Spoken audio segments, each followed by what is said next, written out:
Hi and welcome to Intrepid Wisdom. My name is Deborah J and today we have Mary Skye. Mary combines 20 years as a professional nurse with a lifetime dedicated to spiritual practice.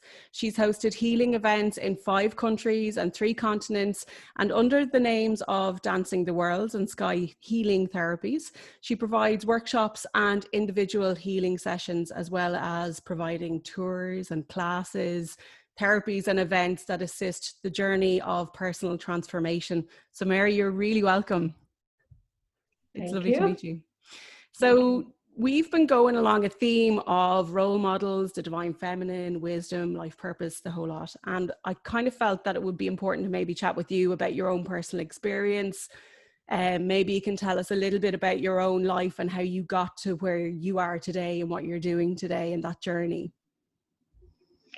Well, that's a pretty big question, isn't it? My own life. I mean, I'm going to be 60 in a couple of weeks' time. Happy birthday! So thank you. So it feels like kind of an arrival and a departure.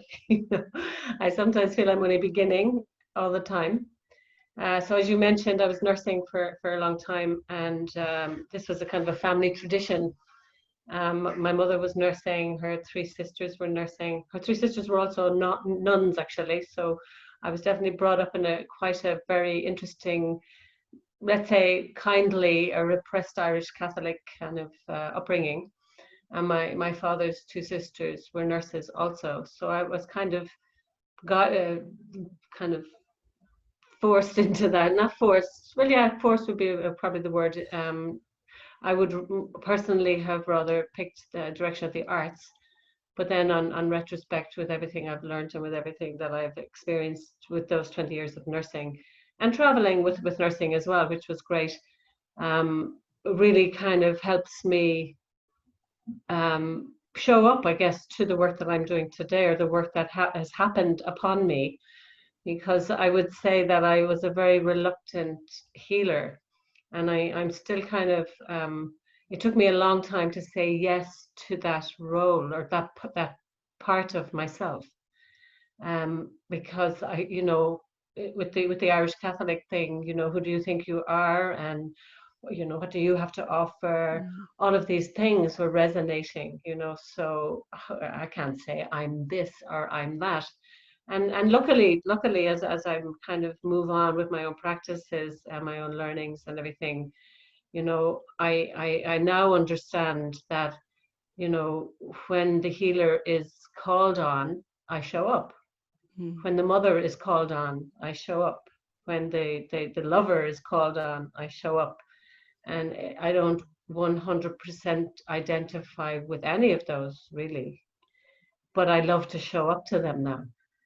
Whereas I suppose in the past it would have been a bit of a battle, oh, you can't say you're this, you can't say you're that, And I think a lot of us have this kind of positionality, I guess, in our lives that, until we kind of have a discovery or some kind of a landing into ourselves, into our true, let's say, our true nature, or into the nature of our heart, or however you want to put that. We think we are all of these things. We think we are the healer or the nurse or the mother or the father or the whatever it is. Yeah, it's very much the kind of thing. I think you've just frozen there. Sorry, Mary. Can you hear me? Yes, I hear you. Yeah. No worries. Sorry, yeah, continue on. So yeah, the journey of kind of unenveloping yourself as such really is what it's about. Yeah, I think it's a kind of an unraveling, really, I suppose it wasn't really until my early 30s, I separated in my early 30s. I had 2 small daughters. And it was then really that this whole kind of evolution of myself really began to, of the self, I can't even say myself, of the self began to unravel itself. I called my 30s my free falling in the twilight zone period, because everything I had known in my 20s it was like the rug was pulled out. There was a free falling, and there were many experiences that might have been put into the realm of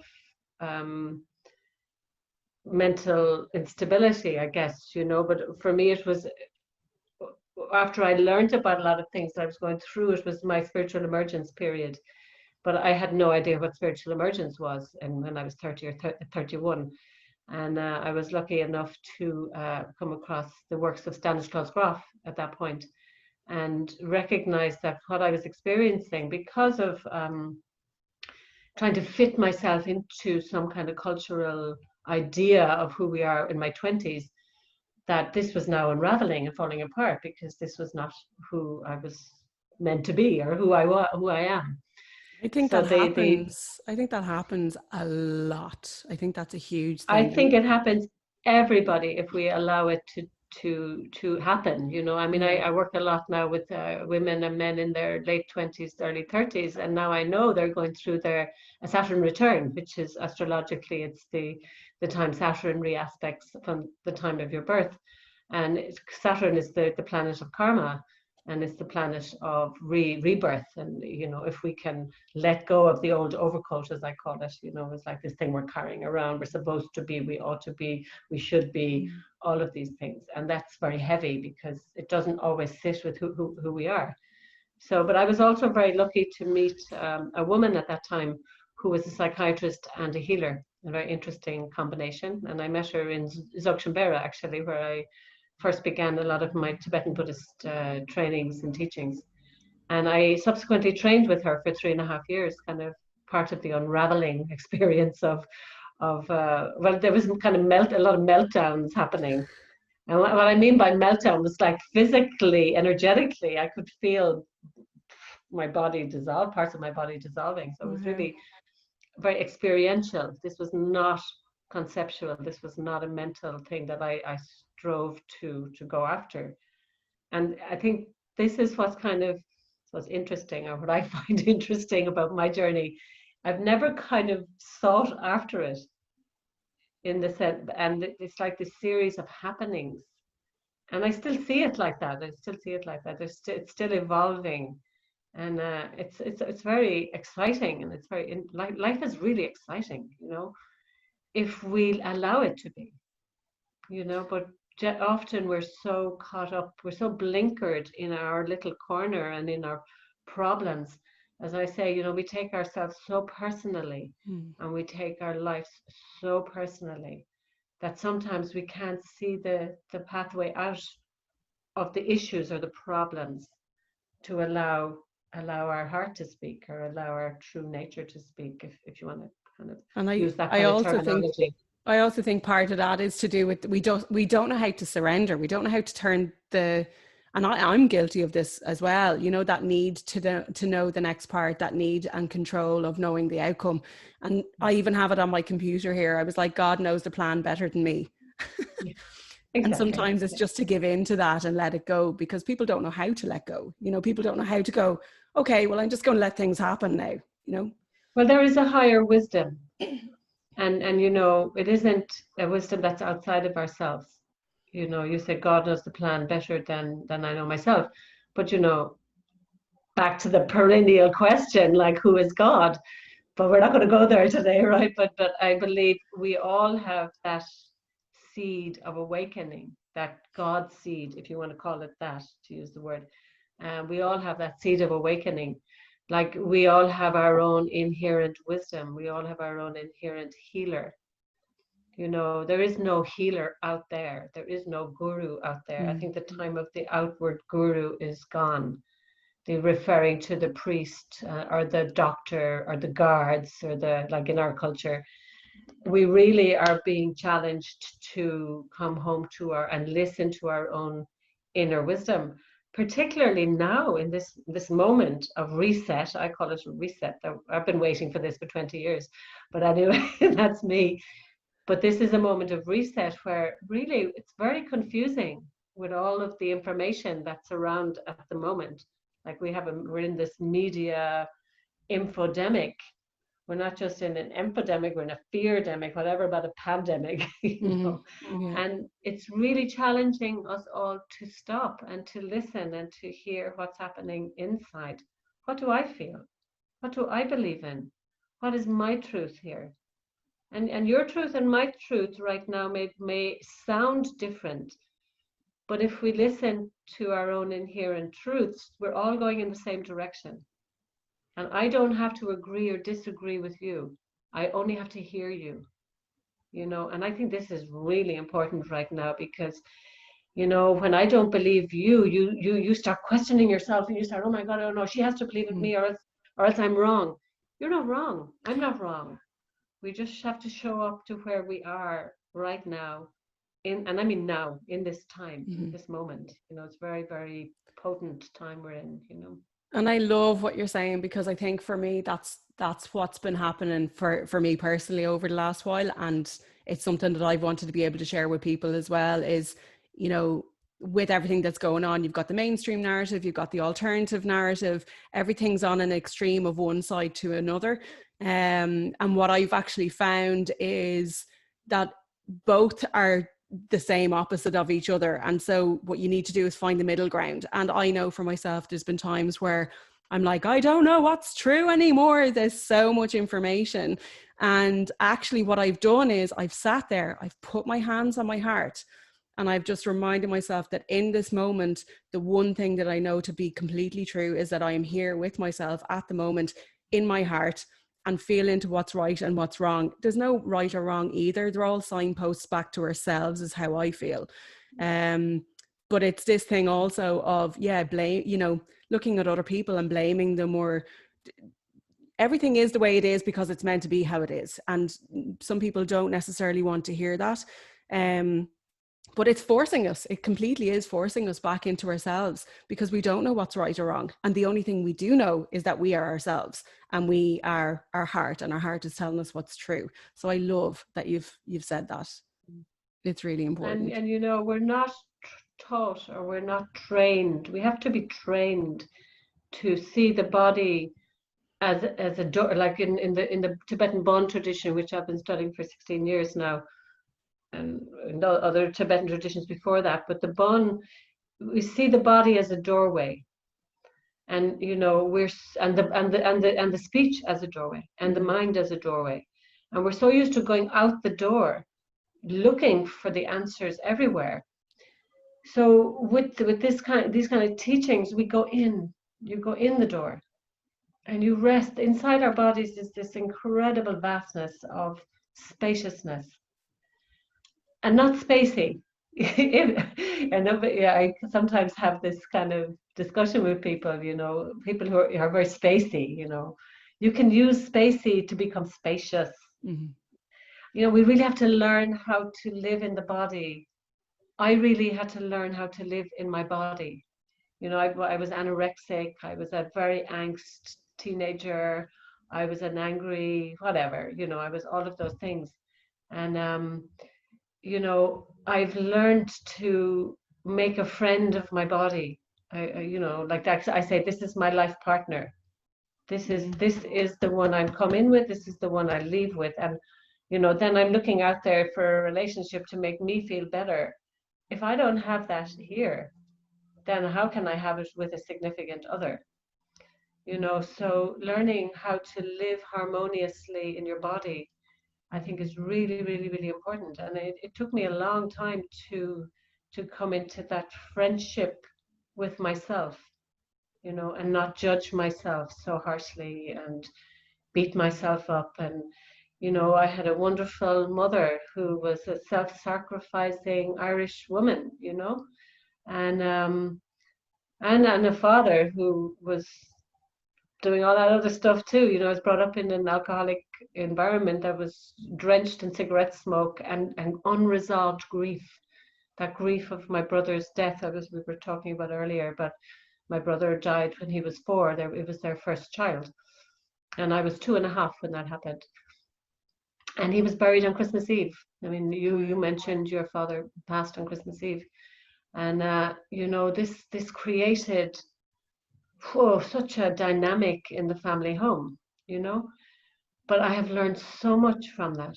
And like I often say, you know, that my parents, who are both passed now, and their anniversary is very shortly, actually, both died around the same time of the year. They taught me how not to be. These were my first teachers. Like our parents are our first teachers. And we have a tendency, there is a tendency to resent, to resist, and to blame. I did it. I know exactly what I'm talking about. But until we stop doing that and seeing them as our teachers, and okay, now what are they teaching me? They taught me how not to be. And the love that is always there for a child to a parent, that is liberated then when we can do that, when we can see them as teachers and not as prison wardens.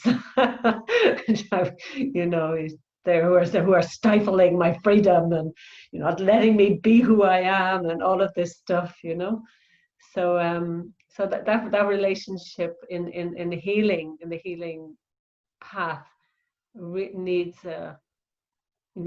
turning up, needs really looking at and dissolving the blame, you know. Yeah, and I think there's a lot to be said for that as well, because I think if we were able to learn, and this is very easy to say also, because look, I've done my own journey, and everybody has to start somewhere in their own journey. It doesn't matter where you are on your own journey. It's just that you recognize you're on one. It's really important. But I think where I've come from and what I've learned also is everything is a signpost. Everything is just a signpost. And even if you have, and again, it's very easy for me to say because I've had two amazing, beautiful parents, and not everybody is afforded that. I totally understand that. But if we can look at these people, as you've just said, which is just beautiful, you learned how not to be, or you learned what not to do. And if we could step back from, as you say, taking everything so personally, we'd actually be able to see that, oh, okay, that's not what I'm going to do with my life. Now I know that didn't work for them. I'm going to be a different person or try it a different way.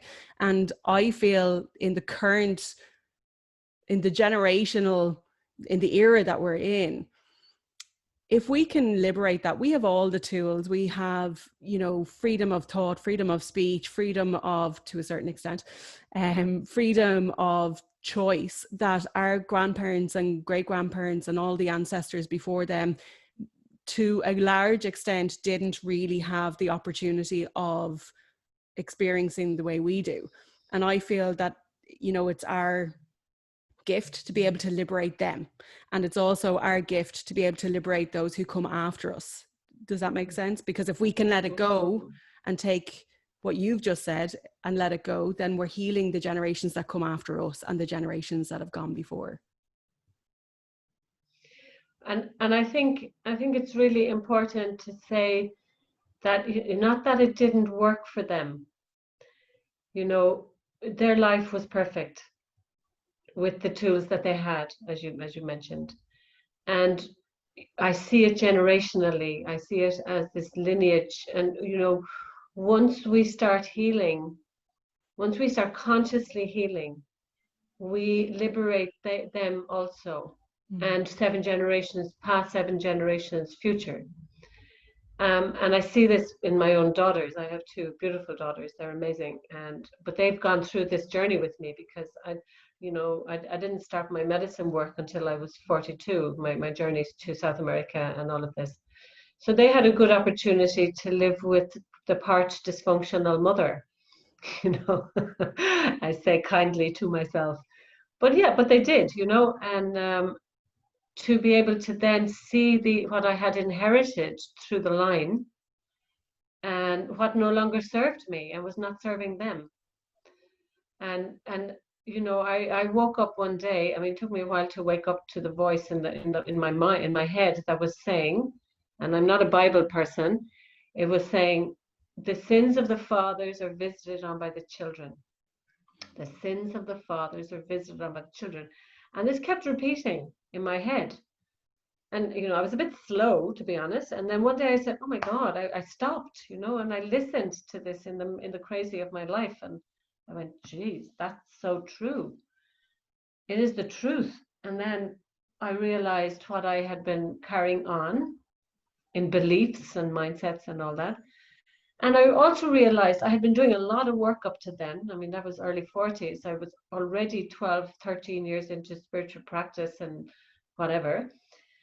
And then I realized okay, I have a lot of knowledge, but my body is still carrying the resonances of my upbringing.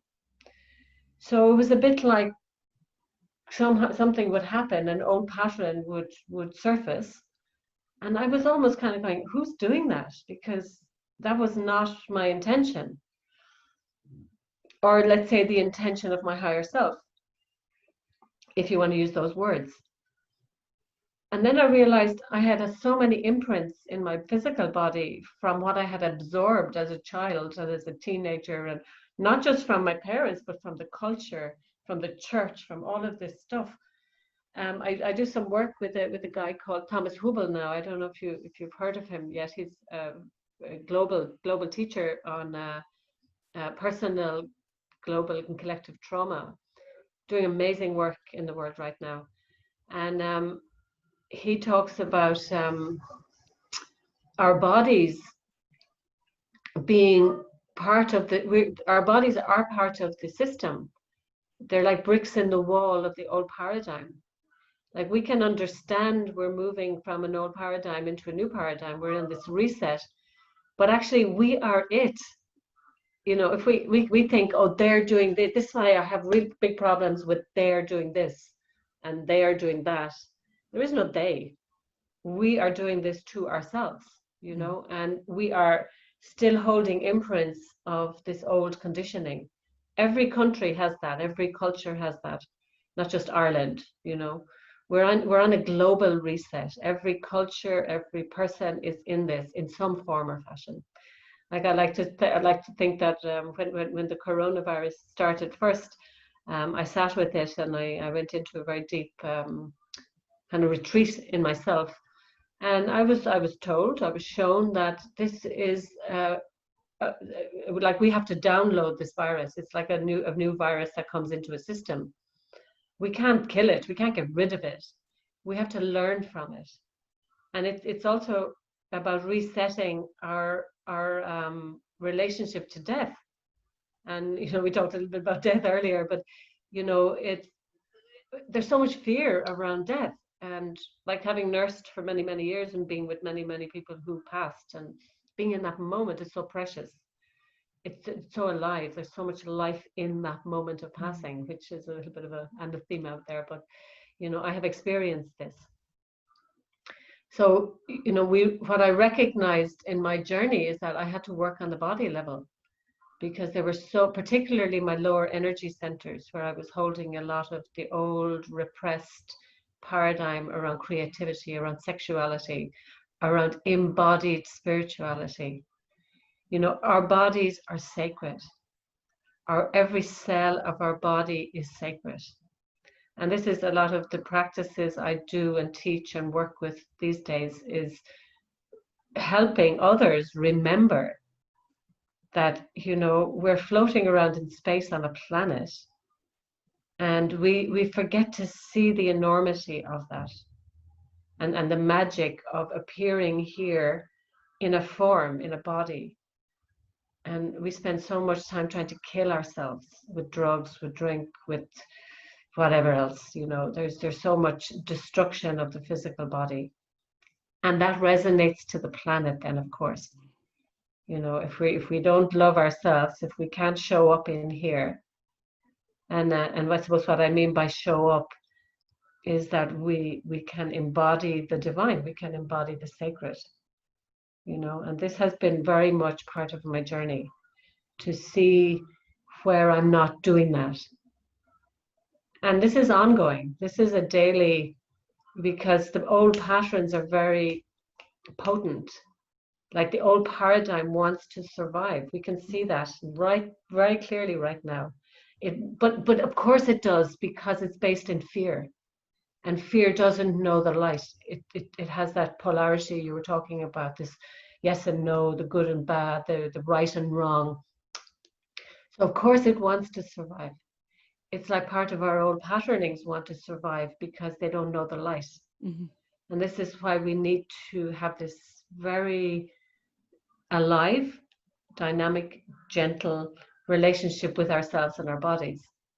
Because when an old pattern arises, our tendency, at least my tendency, is to, or in the past more, is to judge it. Oh, that's not okay. I'm not good enough. Why do I want to do this? I mean, I've gone through that so many times. Why do I deserve to be anything other than a fucked up whatever? I hope I'm allowed to use that word. Beep. It's a beep word. But that word is very useful sometimes. So it's really this lifetime of developing a relationship with myself.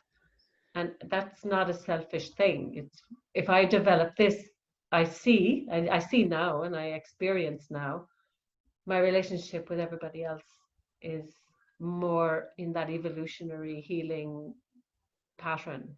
Yeah. So how do you feel, for anybody listening, because there's going to be people who are just at, newly awakened, if you want to put it that way, whatever. But it's Awakening. awakening. Yeah, newly awakening. But for those who are saying, okay, well, I want to get in touch with who I am a bit more. I know that there's change needed. The things that I'm doing, I know they're not making me happy. And they want to start on the ladder of moving forward, stepping towards their own personal transformation and choosing a better life for themselves, a better journey for themselves, or a more comfortable journey for themselves. What would you recommend that they do to start that journey? Like, you're working with people and helping them for their own personal transformation. What tools do you use, or what would you recommend to people who are listening? Working with a lot of people on that level these days, because this is where, and actually what's interesting was when I was going through what I went through in my early 30s, I was told at that time, that I was going through that to be of service at this time. So what I say to people, don't panic, breathe. The breath is so important. Our breath is medicine, and we have to stop. People are getting it faster now. There are a lot of people like myself, I guess, who have worked for 30 years. And before that, we're, like I often say in my retreats, we're standing on the shoulders of giants here. We are not recreating the wheel. We are remembering who we are. So, find somebody who has done the journey. It has to be somebody who's fearless and who will challenge you. And who will point out your mind to you. We need to work with our mind. The mind is either your very best friend or your worst enemy. So, and I see this all the time with, particularly, like I work a lot with people who have maybe been through the psychiatric systems or whatever. So my daughters are right in there. So, it's difficult for people to take on board their.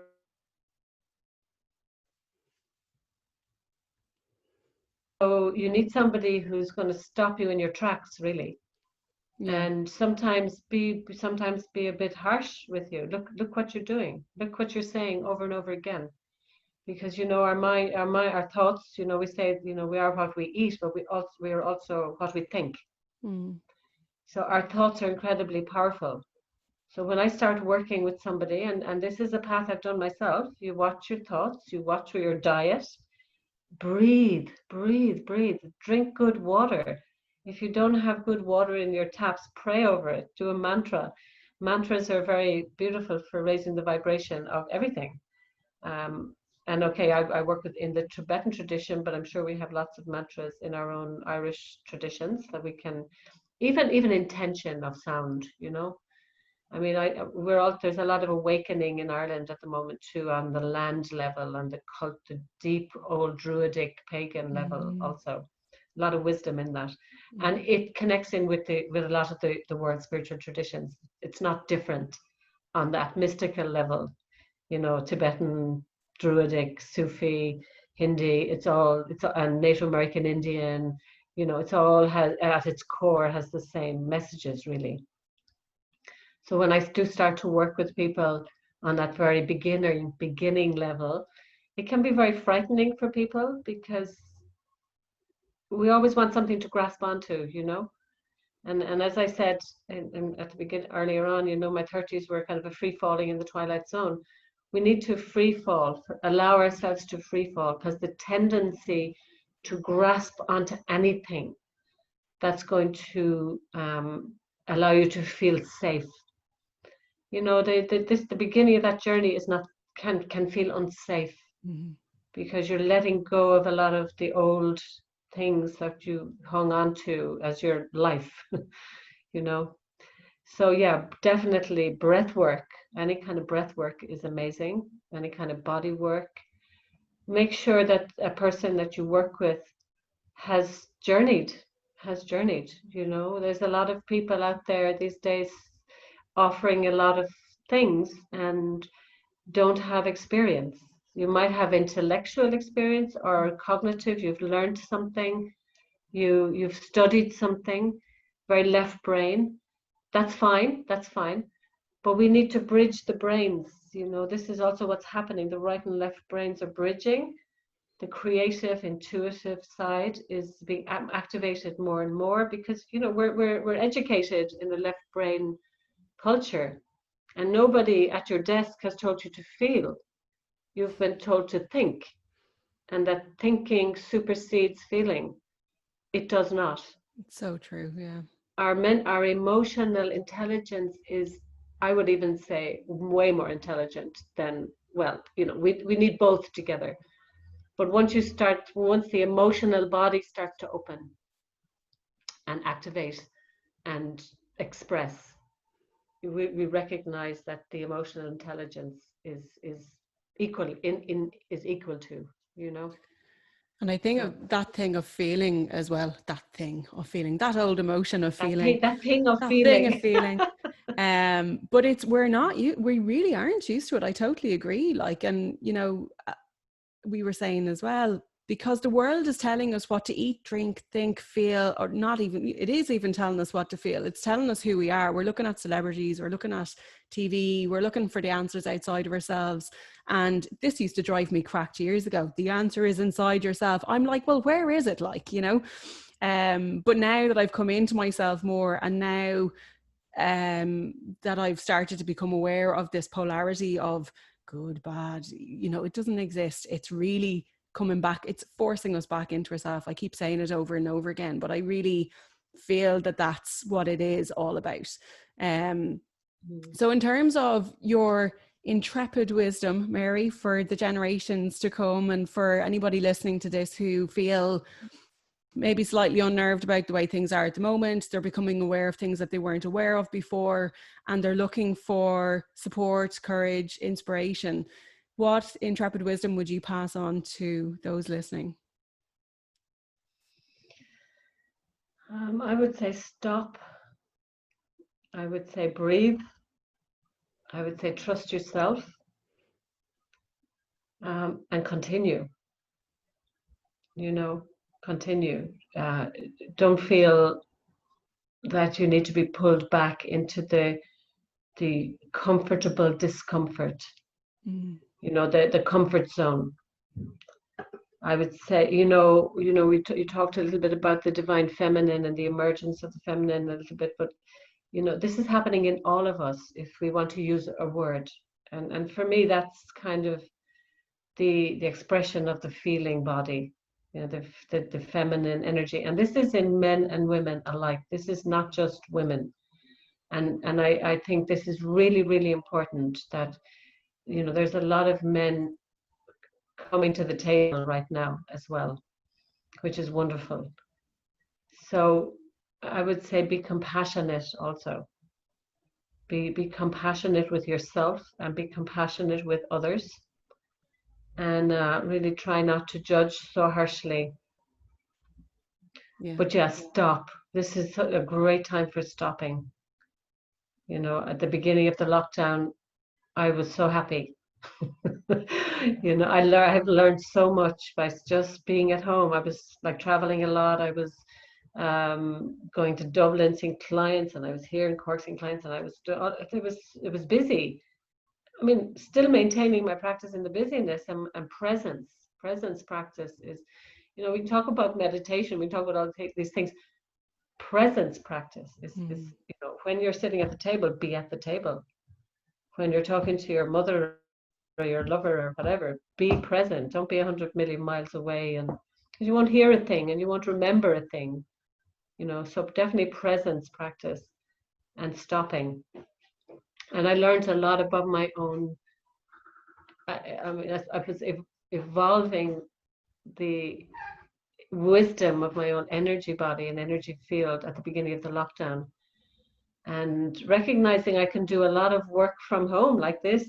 Just because we're in different parts of the country right now doesn't mean that we're not connecting. As Thomas Fubel would say in his teachings, that the minute we connect, you're in me and I'm in you. And this is the journey into the new paradigm, is that we are not separate. We have never been separate. It's like our bodies are interconnected. My shoulder is not separate to my knee, And this was one of the things in the nursing, the old paradigm of nursing and medicine, that we were these separate parts.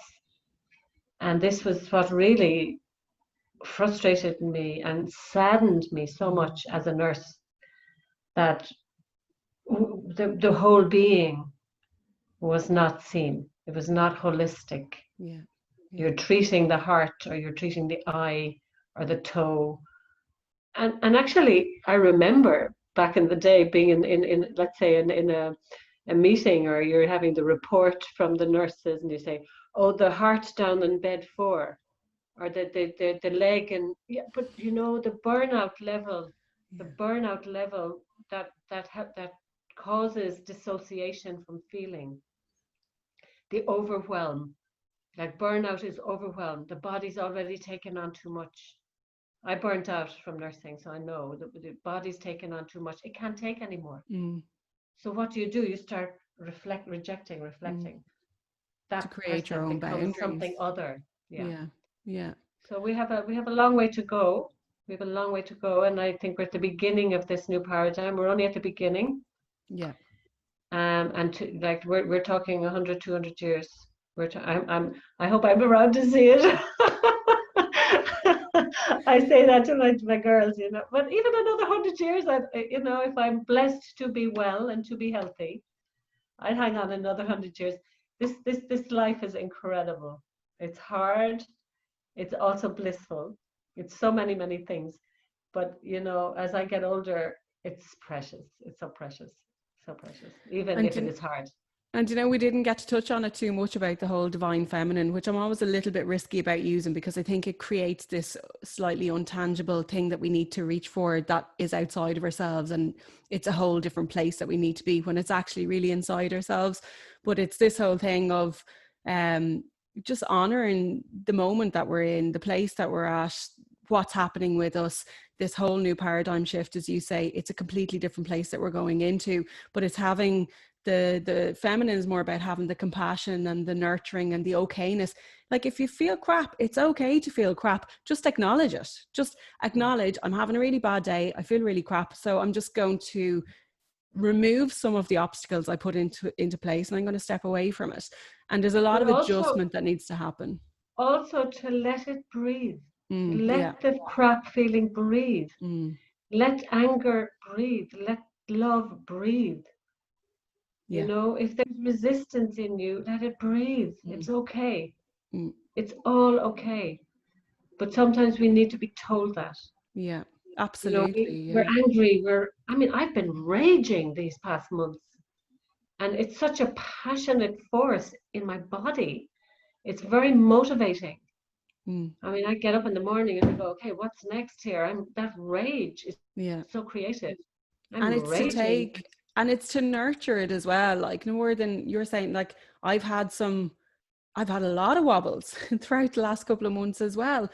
And I found, to be honest, the more wobbles that I'm having, the more centered I'm becoming, because I needed the wobbles to show me where my center was. We don't know where our center is if we're over here all the time or over here all the time. You need to have the wobble to go, okay, that's my center, and be okay with it. And what I found is I'll go and have a good old snotty tear fest into the pillow and be like, what is wrong with me? And I'll go back through my own stories, my old stories of, you know, everything's broken and, you know, nothing is right and it's not working and what am I doing wrong, to all of a sudden just stopping. And in that moment of stopping, it's like I go, okay, I'm ready to go again. Let's go. And you know, nothing is broken. Yeah. Nothing needs fixing. But it's an old story that we tell ourselves. We're evolving as a species, you know. And as Thomas Hubble would say, I keep quoting him because I'm studying with him the last year. So we're all born into scar tissue. We're all born into a traumatized world. Let's get that together first, and then we can support each other in healing. You know, there's nothing wrong with you. There's nothing wrong with me. We're all born into this line for God knows what reason. But anyway, hopefully God knows. Another episode, yeah. God, yes, another podcast. But you know, we're discovering why also. We're all awakening to something far greater, far more beautiful. And that would be my message. Just stop and breathe and be patient. Be patient with yourself. So Mary, if people wanted to work with you directly or want to find out a little bit more about you, how could they get in touch, or how can they follow you? Or they can get through from my website, dancingtheworlds.com. There's a contact form there. And yeah, that's the best way. Yeah. And it sounds like you're busy. As busy as I can be right now, but you know, everything's fine. Everything's perfect. Yeah. Well, look, I think it's just that time. And I think for anybody who's listening to this, if you're just feeling that there's something more, then just explore that a little bit. If that's the only thing that you feel is that is there something more?